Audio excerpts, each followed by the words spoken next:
तो बचपन से भोलेनाथ के पूजा करते रही और पूजा करते करते उनका जब शादी ब्याह हो गई अपनी घरे चल गईली। जब घरे गईली तो वहाँ भी ई पूजा पाठ में इनकर मन लगे, काम धंधा बाद में करम, लेकिन सुबेरे उठ के भगवान भोलेनाथ के पूजा पाठ करे लगे।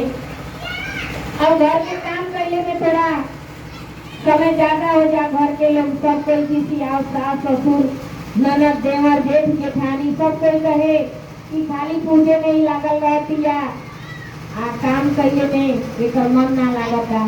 सब कोई उल्टा सीधा उनके बोले लागे, केहू कुछ कहे केहू कुछ कहे। तो इनका मन में भी ये बात रहे कि हमके सब कोई बोलता डांटता, लेकिन देखी जा शिव गुरु के जो असली शिष्या होला, शिव जी के पूजन तो बहुत दिन से होला, जन्मों जन्मांतर से होला। बाप दादा आजा पर पाजा सब कोई शिव जी के पूजा करत रहे, लेकिन हमनी के शिव चर्चा ऐसे करेंगे क्या कि भोलेनाथ हरिंदर भैया के साक्षात दर्शन देले रहनी, नीलम दीदी प्रचार कैले रहनी। शिव चर्चा के 3 गो नियम होला, जे तीनों नियम के पालन करेला भोलेनाथ जी ओकर हर एक मनोकामना पूरा करेनी। शिव चर्चा के ही नियम होला कि जे शिव गुरु में अपन नाम लिखा लेला उन तीनों नियम के पालन करेला। सुबेरे उठ के दया मांगो, दिन में चर्चा करो और रात में 108 बार नमः शिवाय प्रणाम के जाप करे के पड़ेला।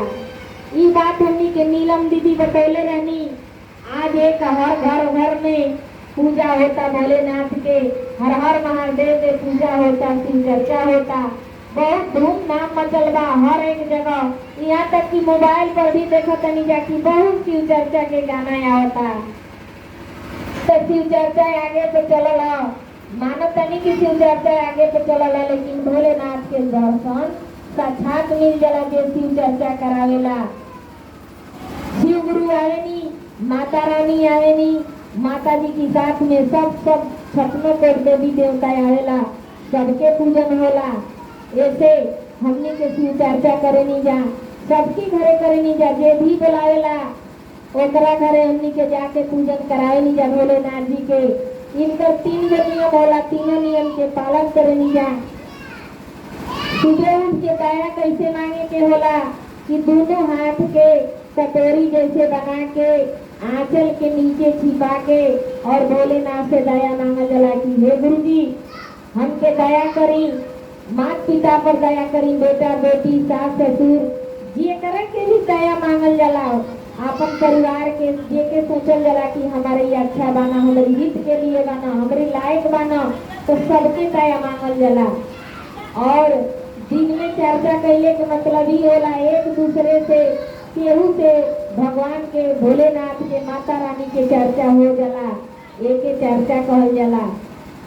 बात विचार कर लिया जाला तुम्हें चर्चा कहाला। और रात में 108 बार जाप करिया, जाप ये ना होला कि ओठ हिले ना, जीहुआ चले ना, और दिल में ही भगवान के नाम लिया जाला, नमः शिवाय प्रणाम। ये 3 गो नियम होला शिव चर्चा के। हमनी के तीनों शिव चर्चा के नियम के पालन करेनी जा और भगवान भोलेनाथ के हमनी के चर्चा करेनी जा। तो जे भी इनकर चर्चा करेला, जे ध्यान धरेला, शिव गुरु के साक्षात दर्शन देनी। तो ऐसे ही वो शिष्या रहली, केहू कितना कुछ भी कहे। और ये बात ये होला कि अच्छा भक्त रहे आदमी तो कहावत कहल जाला कि हाथी चली जाए और कुत्ता भौंकता रहे। वही बात है, लाखों आदमी कुछ भी कहे लेकिन सच्चा भक्त रहेला तो अपन भक्ति ना छोड़ेला।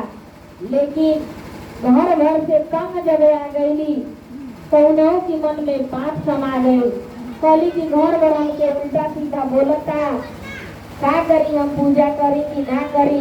जब फूल तूरे गईली तो उनका मन में पाप हो गई कि हम पूजा ना करब, आगे पीछे जीव उनकर करे लागल। जब घबरा गईली तो फूल तुरंत अड़ी भोलेनाथ जी सबके देखते रहनी, तो अंतर्यामी स्वामी है, सब कुछ देखते रहनी।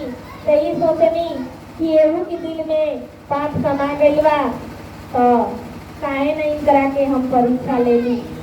बस भोलेनाथ जी सर पे भेज दियनी और सर पर वो लड़की के काट लियल। ए पर एगो गाना बाटे, कहानी आगे बाद में बताई, लेकिन एगो गाना सुन ले जा।